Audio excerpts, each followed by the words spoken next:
Today, the home of Scottish rugby becomes the temporary home of football's European champions. 67,000 fans here to see the Reds in action. A familiar face in charge of our opponents as Carlo Ancelotti leads the Italians. The biggest cheer, though, his opposite number, Jurgen Klopp. Yes, we're at Murrayfield. Liverpool versus Napoli is live on LFCTV and LFCTV GO.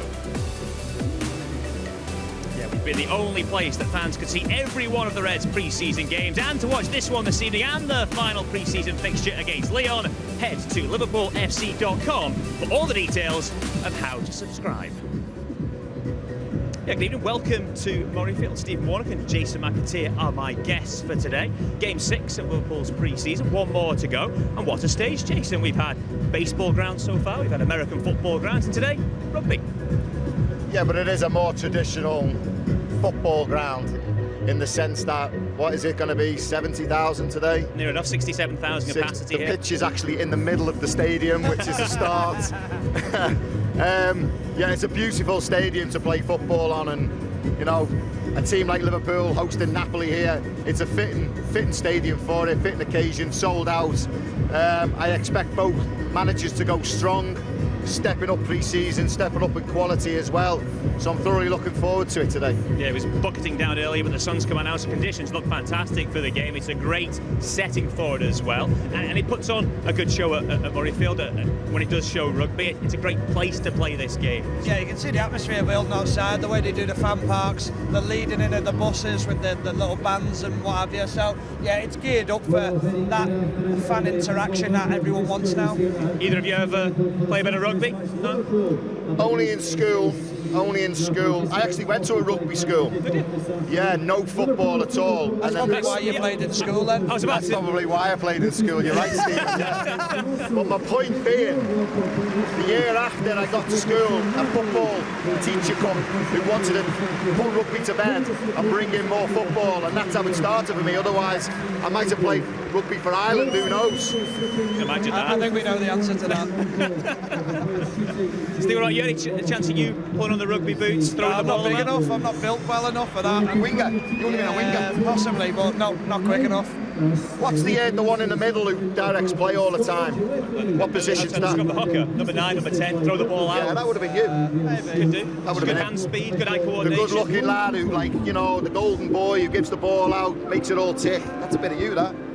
No. Not for me. It's not my ideal game. No. Yeah. Oh, well, I just interested. Did you play? To know. It was rugby league where I came from. Was there anything sporty you were good at? Oh, no.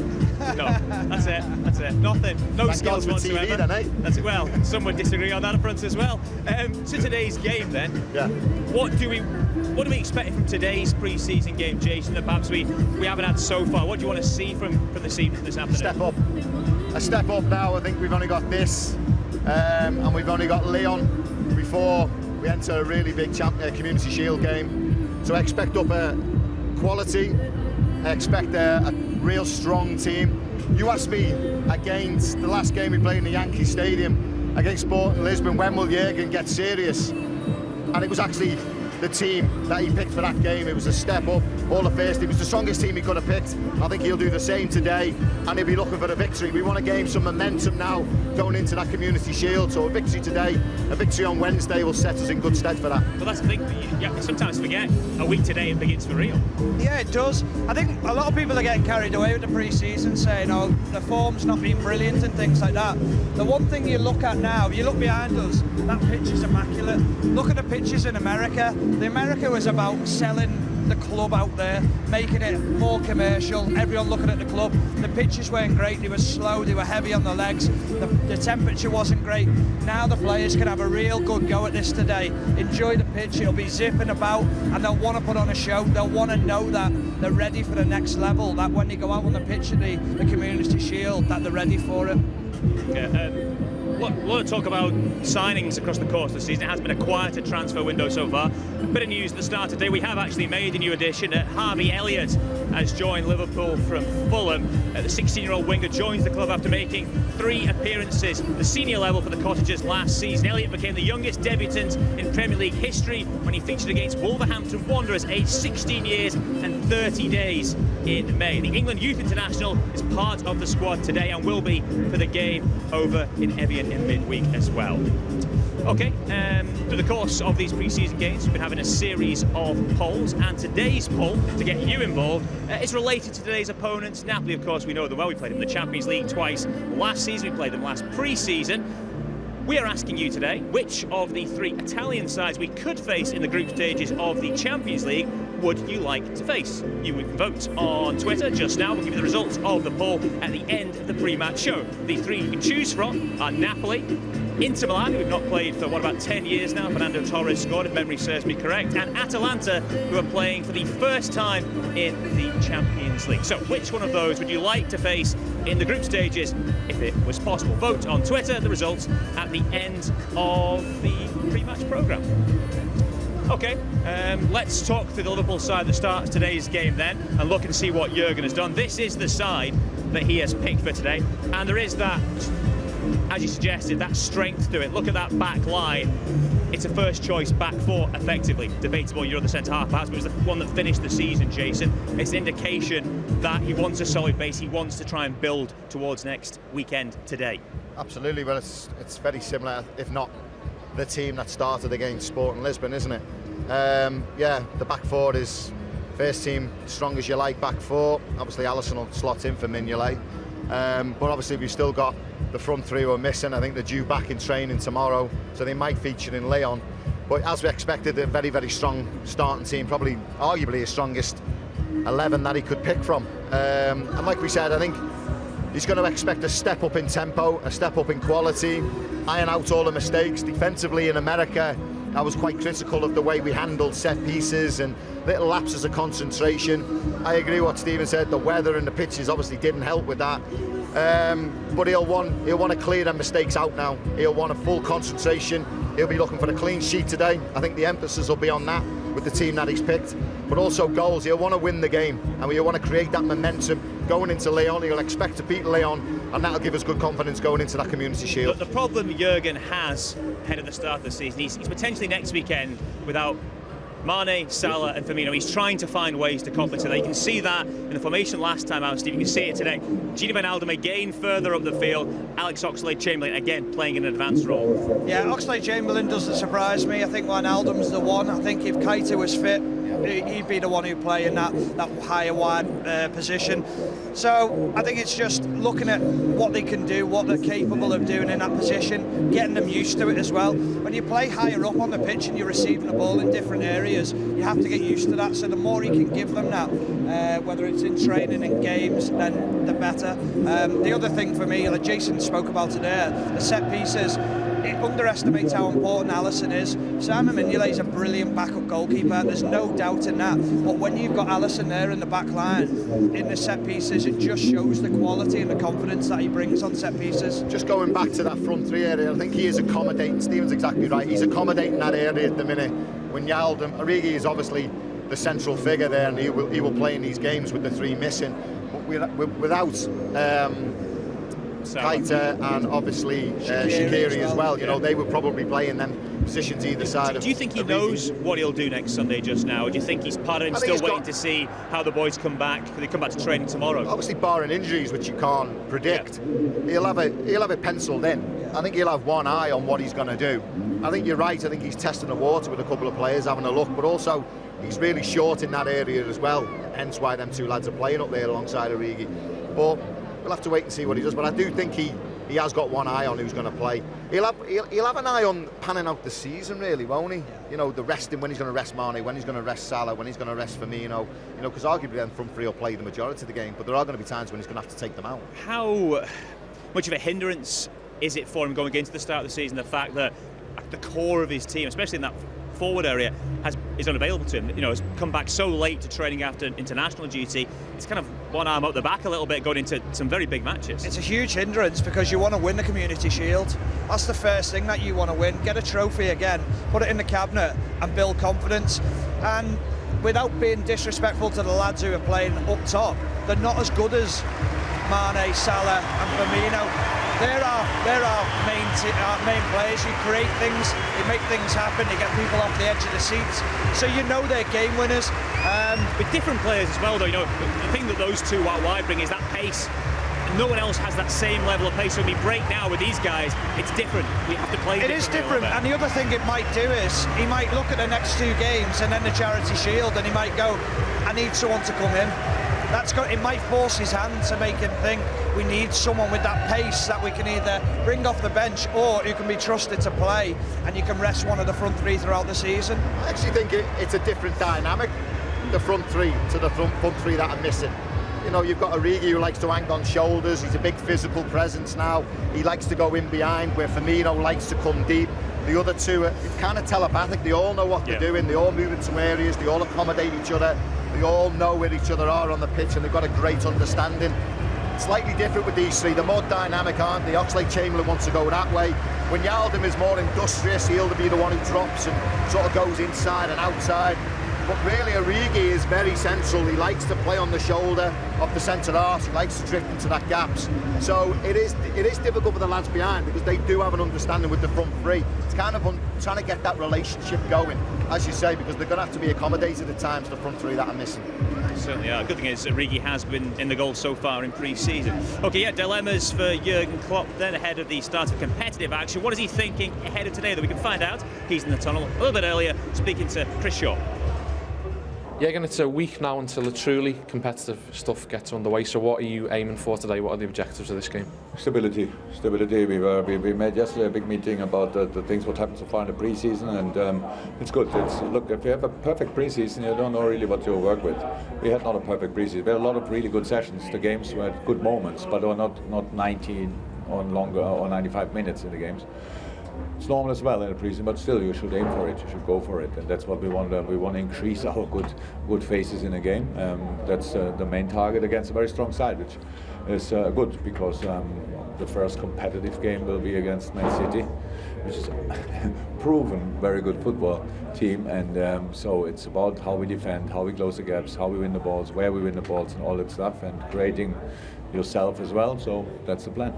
You know Napoli well. This is the fourth time in a year you've played them now. What will they ask of you today that you might not have been asked in pre-season, if anything? Oh, we saw the lineup now. It looks like a very, very offensive lineup. And they're just a really good team. Each signing they make is always like, oh, well, really? Okay, yeah. If they can do it, I'm not sure if they are in the race for Pepe or not, but a good player as well. So they are obviously ambitious, and Carlo and for that Maurizio, of course, football playing coaches, if you want, but it's a similar style, and we struggled a lot at Napoli. We played here, the 5-0 against in Dublin was not the real result. They had big chances. We maybe scored a goal with a little bit help of the ref, I'm not sure. So it was not a real result. But then when we played there, we struggled because we were not at 100%. At home, we played then a really good game. We played a really good game, and so we expect a very strong opponent. So that's how it should be.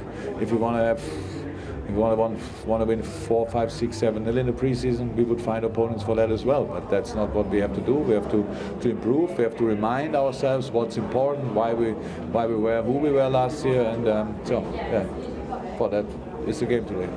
You've been pretty much everywhere around the world with Liverpool, but first time in Scotland for you today, and it's a sellout. How are you finding it already with the arrival? Goosebump alarm, mate. It's unbelievable. I don't know how many, there was like 60, 70,000 people around the stadium. I don't know if they have tickets and come now in or whatever, but when I got out of the bus, it was incredible. It was really incredible, and wow, that's really, thank you very much. It was nice. Just finally, obviously a new face in the squad today in Harvey Elliott. Are we likely to see him at all on the pitch this afternoon? Yeah, pretty likely. We have to see how we change exactly, but yeah, it's pretty likely. Trained yesterday now with us, and yeah, we'll play today. Nice kid. Yeah, good player. Thank you. Only 3 days since Jurgen Klopp and his squad jetted back in from America. Results over in the States maybe didn't go to plan, but it was certainly entertaining nonetheless. We have to train, we have to work hard to prepare the season.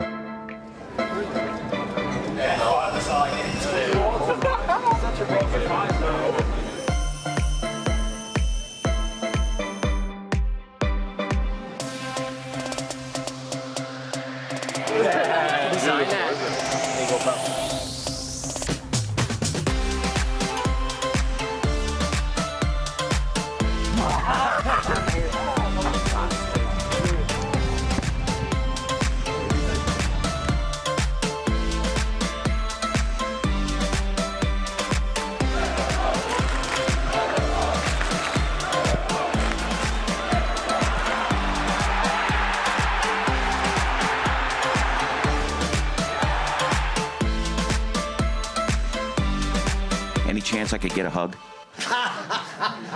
You look like I'm doppelganger. Yes! What yes, bro? You got him. Okay. What are you doing, bro? You sit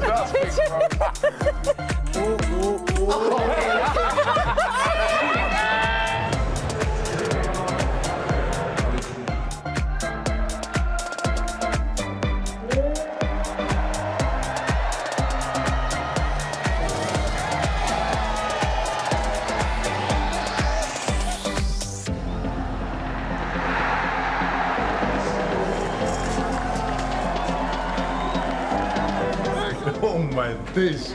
He will eat him alive, me together for breakfast. That's a striker. Peter Crouch. In big.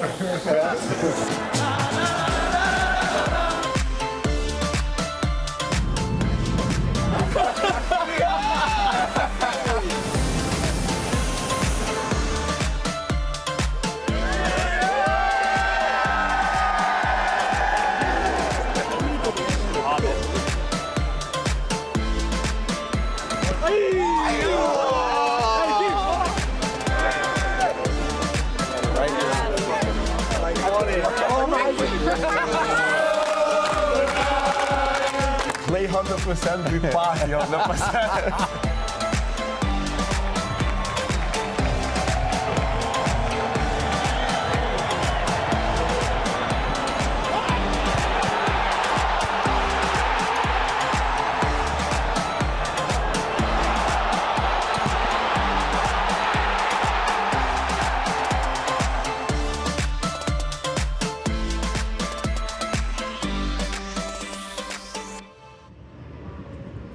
Yeah, 3 games, no wins, but it was an eventful 9 or 10 days across over in the States. So much crammed into such a short space of time, Jason. But we have to sort of separate out the results a little bit and the performances. Pre-season's about more than just that, isn't it? It's about bonding as a group, it's getting to know each other, dealing with the odd up and down along the way. So that will have been a huge benefit to all the players, especially some of the younger boys away for the first time. You take a bigger perspective of pre-season this day and age. Stephen will tell you, when we were doing pre-season, Stephen's slightly younger than me, so he probably would have tasted a bit more of this, what goes on in modern football. But we ventured into Norway, played 1 game, came back. We might have played a game, we played Inter at Anfield. We went to Dublin and played in a tournament. We never ventured further than Europe. From a commercial point of view now, it's vitally important that the club venture to all corners of the globe because of financial resources that they need to bring in. We can't compete with Manchester City and Chelsea. We need to do it in other ways. We need to make the club attractive to big partners, bring them in, make them part with the money, which then filters onto the pitch, which gives Jürgen the opportunity to go in and buy big players to pay big money. That's what you've got to do when you're the biggest club in the world. Unfortunately, we have to do it a different way, like I mentioned. So there is that aspect from a commercial point of view. As a playing point of view, I think it's great that the lads are there to bond. I think it's great for them to see other fans, certainly in America, to try and reach out to a market that is very difficult to break into because of the 4 main sports over there. The weather's not ideal, but they got through it. Bonding, results. Yeah, you could take it or leave results because it is ultimately a fitness exercise, and we're now nearing the end of pre-season, so there's more emphasis on results. But I think overall, I think it was a very productive and well done tour. I thoroughly enjoyed it, but now we're down to business. Speaking to James Milner over in America, he said about the learning process for a young player. He remember going away to Asia with Newcastle as a young player and seeing the adulation Alan Shearer got and how he as a senior pro dealt with that kind of fan focus. He said that was a big eye-opener for him. Is that something these young boys will have seen this week with the way these guys deal with the huge interest in them? It's something they'll need to take on board moving forward. Yeah, I mean, it's the new players that come into the club as well. You've just signed 2 youngsters. They won't have dealt with this. They won't understand the size of Liverpool when they come into the club. You can't move. You can't go anywhere, whether it's America, Asia, whatever it is. But you have got to conduct yourself in the right way, and you've got to. The senior players have to set the standards, which we're lucky at Liverpool that you've got a great core of senior players who do set standards, and the young lads do follow suit. So it is important for them to learn, but you don't see many of them stepping out of line. I see the 23s I'm not a fan of youth football. Yeah. I think reserve team football, needs to come back. I think you learn so much more. I think you can only get so much from 18s, 23s, and then I kind of think progression stifles a little bit. I think it's invaluable, the learning curve that these young players have had by travelling with this squad. For one reason or another, players are missing because of one reason or another. Playing in front of crowds like this, invaluable experience they'll gain just by being around James Milner, Jordan Henderson, Robertson. I think it's a massive learning curve for them and stand them really in good stead for the future. The youngsters will get the opportunity under Jurgen Klopp, they will. It's down to them to take it, but they need to take on board the experience that they're getting because it's brilliant. Yeah, and they'll know that Jurgen Klopp will have kept a close eye on how they've behaved on tour. Yeah. Nothing will have escaped his vision to the course of the last 9-10 days. Okay, this is game 6 of 7 during pre-season for the Reds, and don't forget LFCTV and LFCTV GO has been the only place the fans can see every one of the Reds pre-season games. You can watch Liverpool versus Napoli plus their final pre-season fixture against Lyon, heading to liverpoolfc.com for all the details of how you can subscribe. Okay, let's remind you of the Liverpool starting lineup for today, then we'll give you the Napoli side as well. Liverpool lines up as follows then. It is Simon Mignolet in goal, back for Andy Robertson, Virgil van Dijk, Joe Matip and Trent Alexander-Arnold. It'll be Fabinho, James Milner and Jordan Henderson in midfield. Then Gini Van Alden, Alex Oxlade-Chamberlain and Divock Origi will be the 3 across the top. No Ryan Kent on the bench today. He was initially listed to be involved, but he is ill, so misses out.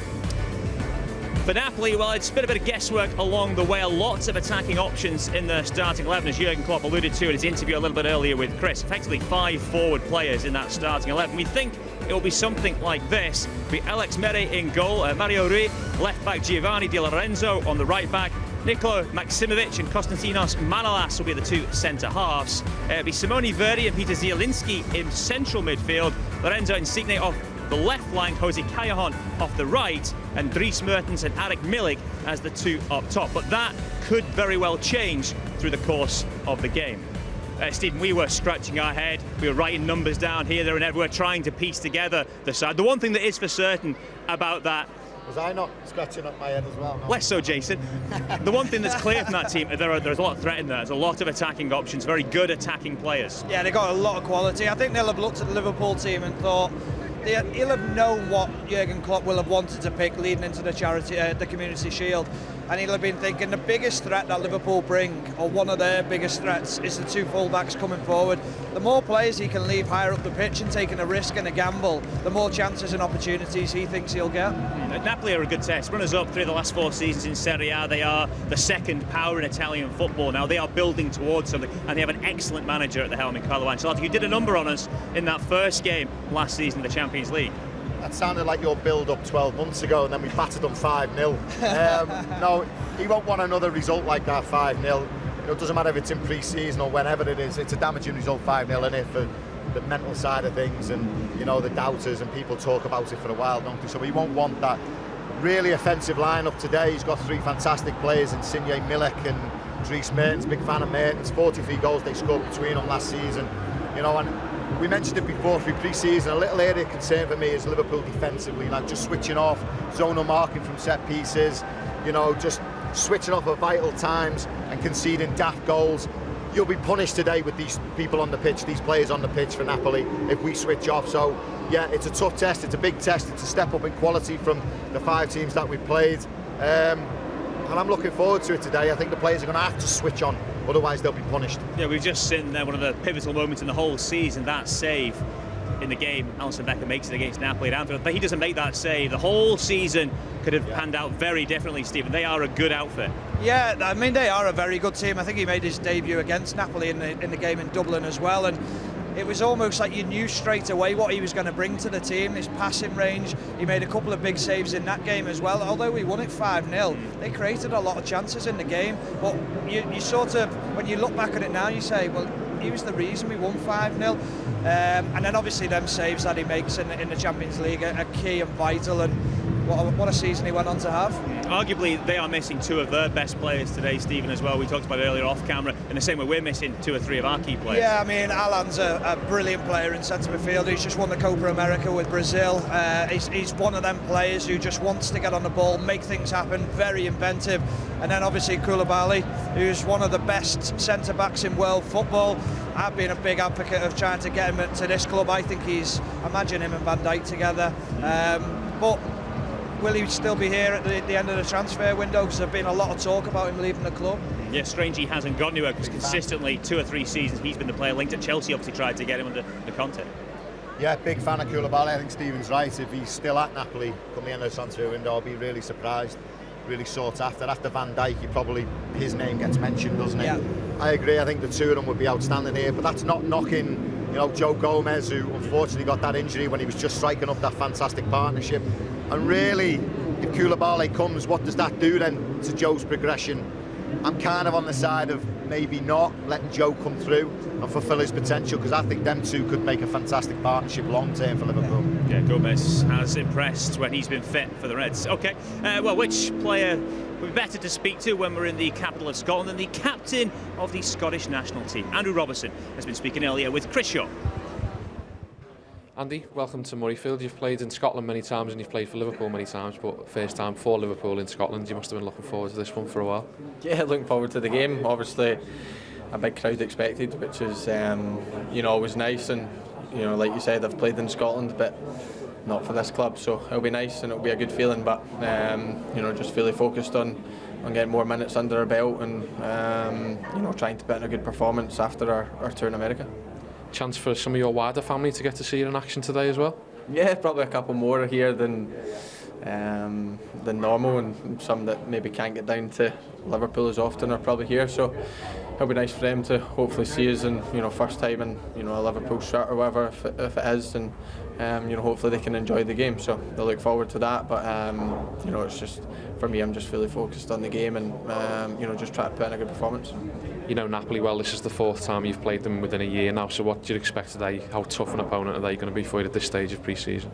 Yeah, I think I'm unbelievably tough. I think it's a team that hasn't changed a lot, which is makes them tougher to beat because they've had longer together, and we know how hard it was in the Champions League, especially. The 2 games were ended up being the defining games to make us champions in the end, because if they'd scored that last minute chance, then we were out of the competition. So we know how good they are. We know we've got a fantastic manager, a fantastic squad, and we know it's going to be a tough game. So, but they know hopefully they'll be in for a tough game as well, and we need to try and show that. Is this the start of the last push for the season now? There's a week until the first competitive games. Is this the beginning of last stretch of getting the legs ready? Yeah, well, a week today we'll be at Wembley playing Man City, so it's been the shortest pre-season I've had.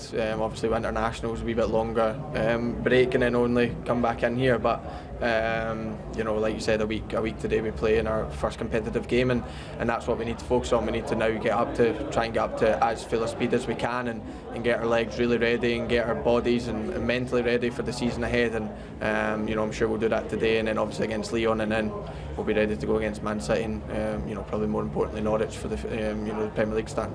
How are the legs? It's been intense the last couple of weeks, hasn't it? Yeah, it's been intense since we've came back in. That's obviously a wee bit of the downfall, coming back a bit later. The lads are a week ahead of you, and you need to catch up. But our legs feel good. They're getting stronger every day. Of course, they're a bit tired, but that's what you need to go through. You need to get them back in your legs and put that kind of strain on them and things like that, and that gets you ready for the season. So that's what we're doing just now. But we look forward to the games, and that's the biggest test for us. Thanks, mate. Enjoy. Thank you very much. Nice one. Cheers, mate. Thank you. Popular man in these parts is Andy Robertson. He's settled in fantastically, a key player. Again, he needs to deliver that consistency this season, Stephen. Yeah, and one of the big things that he needs to deliver, that he needs pressure. So Laruzzi and Adam Lewis have got a big job on the hands this year. The harder you can push Andy Robertson, the better quality you'll get out of him. When players are under pressure to stay in the team, they perform at a higher level, and I think that was proven last year with the amount of midfielders that we had within the squad, and it pushed all the midfielders to higher performances.